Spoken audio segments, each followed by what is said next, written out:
Hello, welcome to Knitter Matters. This is episode 13. Lovely to have you with us again.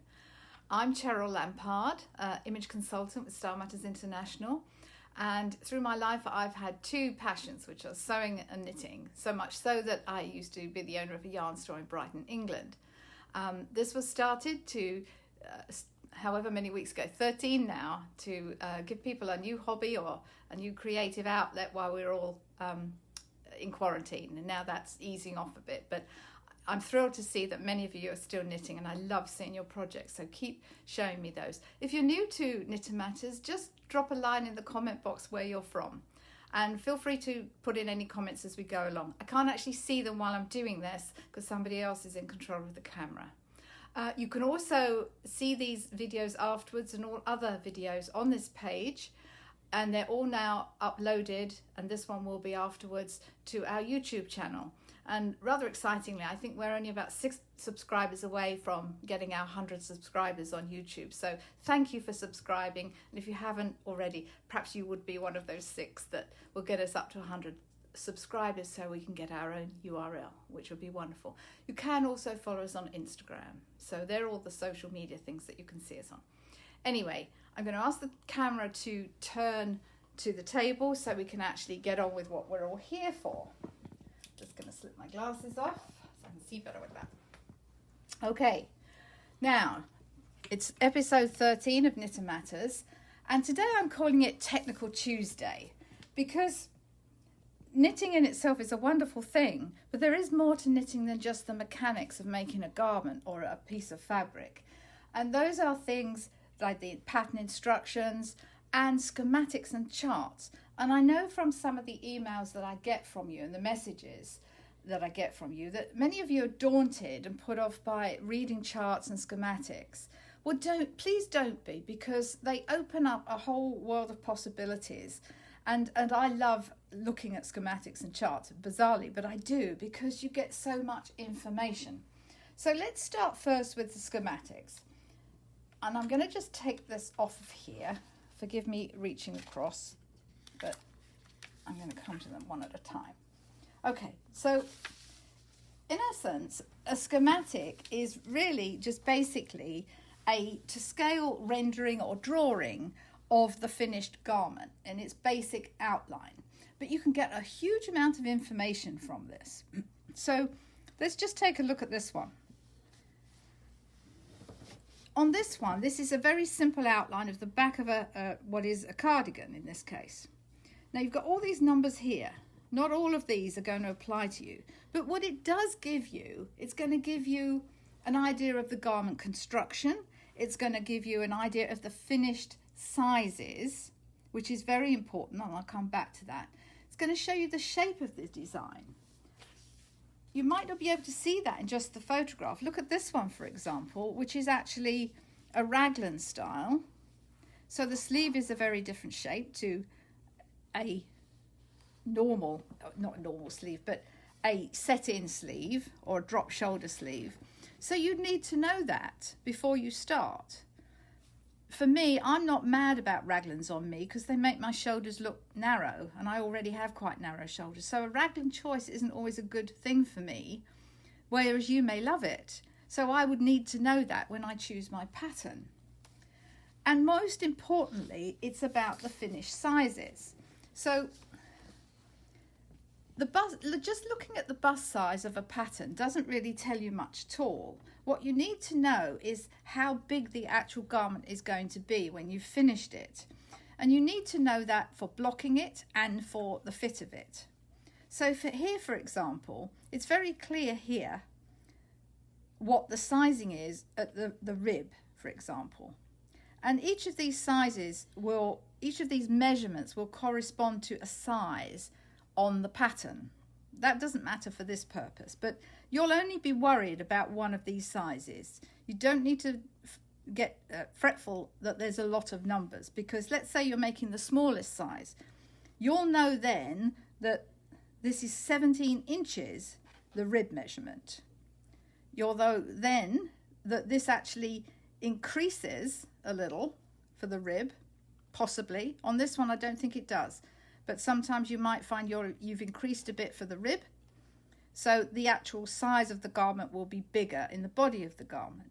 It also tells you how long the garment is going to be. In the smallest size case, it's going to be 19 inches from where you start the shoulder shaping to the bottom of the garment, the hem of the garment. It also tells you how long it is from the armhole shaping to the bottom of the garment, and helpfully it also tells you how much ribbing you're doing there. It also tells you how deep the armhole is. It tells you how wide the shoulder to the neck edge is and how wide the neck is. Lots of information there. And when it comes to the front, because this is a cardigan, and typically they will only give you maybe 1/2 if it's a cardigan. So what you have to remember there, to ascertain the full width, you're going to have to double that measurement. So in this case, you'd have to, it's double the 8.5 inches, so you would have 17 inches across. But don't forget, if it's a cardigan, you'll also be adding a band somewhere there. Now, often a schematic will actually give you the size of the band, but it's not twice the size of the band because the band overlaps. It's a button band. But you might have to check in the pattern for that. But in essence, that's the basis of a schematic. I'm going to take this one away and this one, and then I'm going to show you a pattern that I've been actually looking at and working on. Let me clip it on here to make it stop wobbling for you. So in this instance, this is a really nice pattern. Okay, sorry, instruction to the camera there. Hope you can see that. Now, it's not very clear. It's not a very big photograph, so I like the design of it, but I wasn't sure what happens at the neck here. I wasn't sure if this is a shaping for this kind of dropped sleeve there. So the pattern, I need to look at the schematics for that. Now, here's what I was talking about. If you see the photograph, I've got no idea if this is going to fit me, in the sense of I don't know about the fit of the garment just looking at the bust size. So let's say I'm doing the second size, which is 37 3/4. In this pattern, that would be the medium size. And throughout this, I've highlighted this particular size for ease of guidance. So, but I have no idea how small the model is. I can probably bet she's smaller than me, but that doesn't really help me understand the fit. I don't know if she's wearing a garment that's 3 sizes bigger. So just knowing the bust size, is mine going to look like that afterwards, because I want a fairly roomy fit in it. So if you, let's say you want an oversized fit, just knitting your size isn't necessarily going to give that unless you know the design ease that's built in by the creator or the designer of the pattern. Because just like sewing patterns and woven fabric garments, there is design ease built in. And the only way you're going to know that is if they actually say in the pattern or looking at the schematics, and then you'll be sure to know. So let me show you what I needed to look at here, because the photograph, the photograph is done on the garment so that you get it in its best light, because obviously the designer wants you to make that garment. They want it to look attractive, so that you say, oh, I must knit that. But this is wonderful. There's a lot of information here, and I've highlighted what's relevant to the size that I'm going to knit. Now I can see very clearly how this shapes. It doesn't just go straight up. It's shaped here. So I've got I've got 7 inches from the neck shaping to the end of that armhole, which is effectively like a sleeve, really. I know exactly how wide my garment is. I know that it goes straight up from this point to here, and then I start increasing. I know how big my neckline is going to be. I even know how much shaping I'm going to be doing and how much size there is left from the shoulder to the neck in terms of height, because clearly this is kind of drooping down, which is what I want. But what's really interesting here is on the front, and obviously this would be reversed for the right front. They don't need to give me 2 schematics of that. I can see that this neckline, this collar comes up. So this is my shoulder, and this is going to be a seam at the back of the neck.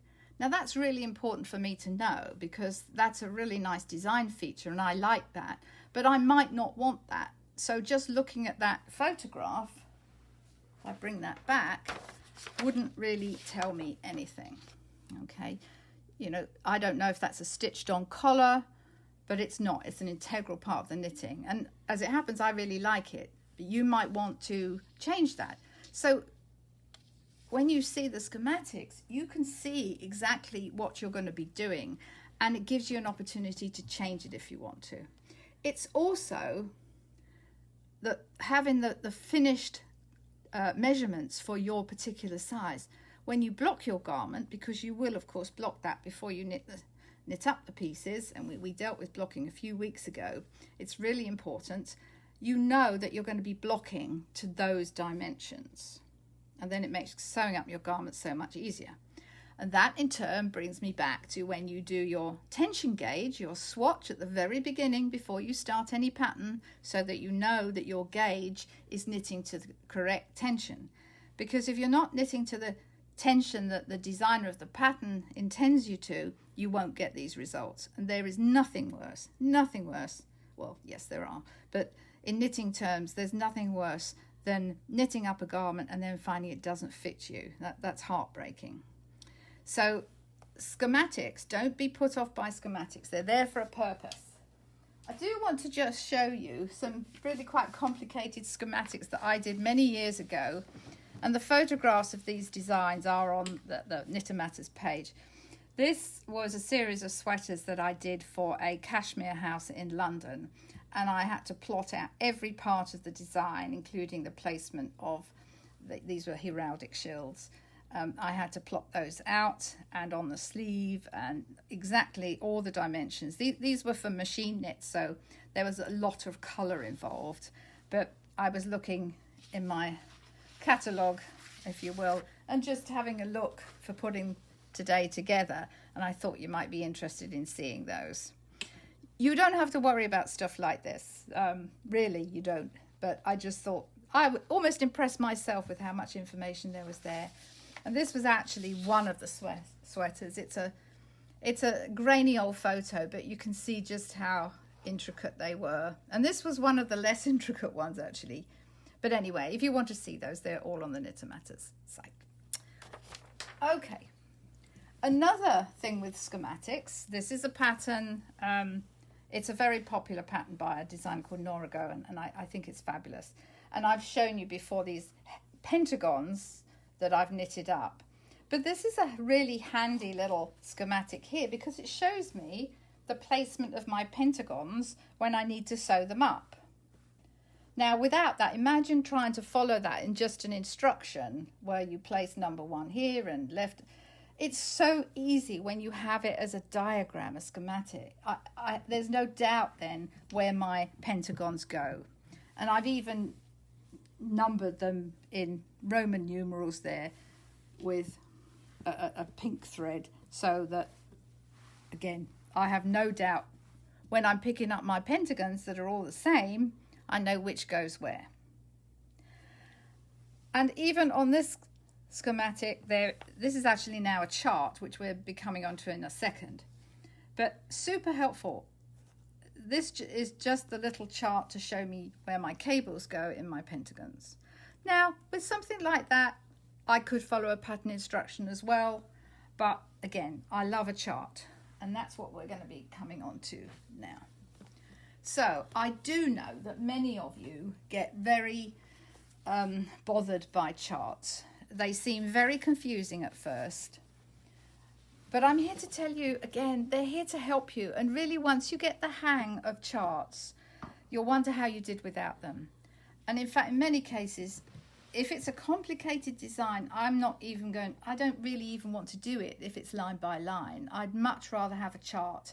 I'm a visual person, so when I have a chart, I can see exactly how the pattern works, where it's going to take me in the design. And particularly for lace charts, lace designs, that's really important. So this is a a little shawl. I've done this shawl several times. In fact, I've done it about 5 times, and I haven't got one to show you because I've actually given them all away as gifts. The next one I'm going to knit for me, but it's a beautiful pattern. And the center panel is done first, and then you knit the sides out. But let me just show you something here. I think this is really quite an easy chart, but you may be thinking, oh my goodness, what is she talking about? Let me just explain something to you. When you start a chart, this one is all, and a good chart should have it all the rows numbered. When you start knitting from a chart, you're going to be knitting from the bottom right hand corner to start with, and you read from right to left for right side rows, which are usually the odd numbered rows, usually. So in this case it is. So row 1, it obviously is a odd numbered row, but that's the right side. So all your even rows are going to be even numbers. Sorry, all your wrong side rows are going to be even numbered. So you read from right to left. And the reason we do that, not because it seems counterintuitive when you think about that we actually read a book from left to right mostly. But when we knit, and obviously these aren't stitches on a needle, but just let me show you. I just pop these on so you can see. When we knit, we're knitting our work. If you're knitting English style, our work is in the left hand. The stitches that are about to be knit are on the left hand side. So we're knitting from right to left. And then when we turn the work, we're going from left to right. Okay. So we're starting off right to left, and then when we go to the other side, it's the other way around. So where I'm going with this, so your first row, you would knit right to left, and you would follow these symbols. Now, just like knitting abbreviation, most of the symbols are standardized. Sometimes designers will have very specific instructions, and they will explain what they mean. If a chart doesn't explain it well, then yeah, you might want to think about what else is missing from the pattern.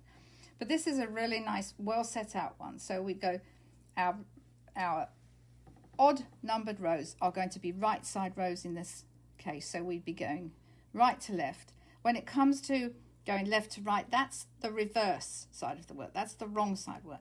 And what you have to remember is, although the symbols are the same for all these rows, they may require you to do something else on the wrong side rows. Just as on a right side piece of stockinette stitch, you're going to be doing knit stitches. On the wrong side, you're going to be doing purl stitches. So in this case, where we have a symbol here, let's find an easy one. So this little symbol here means that you're going to be doing, on the right side, you're going to be knitting 2 together on the right side. When you come back, the symbol is the same, but you'll be doing purl 2 together. So on the right side, it's a knit 2 together. On the wrong side, it's a purl 2 together. The symbol is the same. So that's something you need to watch for. But again, whenever you have a chart, you want to read it thoroughly and make sure you understand the symbols first. Be sure that you understand the symbols. This is a really good chart because it actually gives you another little chart in the middle for what's called a honeybee stitch up the middle. And it quite clearly specifies what you have to do. And it even specifies where there's no stitches. This is a design where you kind of drop the yarn overs. So it shows you there you're not even knitting a stitch. What you might find easier to do when you follow a chart, you always will need a ruler. I do. Or some kind of straight edge guide. I find that really helpful. Another thing you can do is use highlight tape or a highlight pen to highlight maybe the wrong side rows, whatever you're comfortable with. And I believe there are apps out there that will help you do that, where you can load the pattern in if it's a download, and you can take a look at, you can set different colours for wrong side rows. And I'll post the name of the app afterwards. Anyway, so that's how you read a basic chart. It's really not as difficult as you might think. Another time that you are absolutely going to need a chart. Oh, let me just show you this one while I'm talking about it. This little cow was done in a circular cow, which we'll talk about another time. But the reason I want to show you this one is because the pattern repeats itself, obviously, across or round the needles. Doesn't matter if this is a straight needle, a flat piece of knitting, or in the round in terms of the repeats. But this is really smart because it tells you how many times you're going to repeat things. So with this very first row, that stitch design you're going to repeat 34 times. Then you're going to repeat the body of this 10 times round the unit. So this is my block that's here, and there's decreases as we go up. But I know that I'm going to be repeating this. At this point, I'm going to be repeating it 12 times round this particular count. So when you get a chart, you may say it says repeat this so many times, repeat it 4 times, and it's delineated exactly where you would do that repeat. Okay, just wanted to mention that. Now, another time for sure that you will need to follow a chart is when you are doing colour knitting. Certainly when you get to more than, I don't really like doing colour knitting unless I've got a chart. I find it very challenging to be trying to follow instructions when I've got to change several colours. You might get away with it for 2 or 3 colours, but even then I still think a chart is better. So clearly if you're doing some really complicated stuff like this, although they're repeats, a chart is so much better. Now, if you've watched Knitter Matters all the way through, you'll know that we did this little sample way back when we did colour changes. And this was a little sample I did. This is actually this design here. Traditional piece of knitting, design number, I can't see that, D. Now you'll see here that this doesn't give me any help in terms of which way I'm going, but you start again, bottom right hand corner, you're going right to left, and on the purl row I'm going left to right, unless the pattern says otherwise. So this one I just had to know that was the case. So if you do ever get a pattern where it doesn't give you the row numbers, you might want to actually number those before you start, because even if you've got your ruler or your straight edge, sometimes it's easy to lose your place. So you might as well mark it in a pencil or whatever to start off with. So when you're doing colour work, it's so much easier with a chart, because I know my patterns, that's what my pattern's going to look like. So if I make a mistake somewhere, I have a reference point, because I can think, well, something's gone wrong here. If I'm just doing it on a line by line instructions, that's not going to give me that point where I know if I've made an error or not. Okay. Now, again, I trawled my archives here because I thought you might like to see some stuff that I created many years ago in Yomo. So this was I want to show you about the chart here. Okay. This was I've got to show you this photo. Sorry, it's a very old grainy photo, but then this is 30 plus years ago. So this was a sweater I designed. And this was the chart that I created for it. Okay, sorry, I've been told shown where to put it. I can't see where I need to put it, but that is where I need to put it apparently. So the chart I did 3 charts, 3 little charts. One for the hemline, which is here. One for the body, obviously here. And one for this yoke, this curved yoke here, which is here, because there's a lot decreases in that. And this was just my reference point. This was my border pattern, so I need to repeat that. This was the main body. And of course, there were written instructions of how to shape it and size it. I'm going to move that out the way and show you something else that I did many moons ago. This was a sweater for the Seoul Olympics in 1988. How scary. 1988. Okay. So that was a sweater I designed there. This was the sleeve element. Oh, it's cracking as I pick it up. So that's how old it is. That was the sleeve element. Simple chart there. And in the instruction, I told people where to place that. But this was the chart that I ended up with. And the reason I'm showing you these is because there's a point to this as well. So this was my battered old piece of charting where and again, if you wanted to knit this sweater, it was quite an undertaking, but you would still work it from the right to the left, so on and so on and so on. And I stated here, this was my first cut, obviously, because everything's sort of stuck on, but this was my first go at the design, and I was writing notes as I did it. But you see how following a chart can give you a really complex design, which imagine trying to work this out row by row. Well, you'd just give up. I just wouldn't even entertain it. Now, to finish on this, one of you might, the eagle-eyed amongst you, if you can see it, might be able to notice that the graph paper, I'll show you this one because it's a bit bolder. If you ever work a design that you want to plot out on graph paper, you must use knitter's graph paper or ratio paper. And if you look, there are 5 rows and 5 squares, 5 rectangles.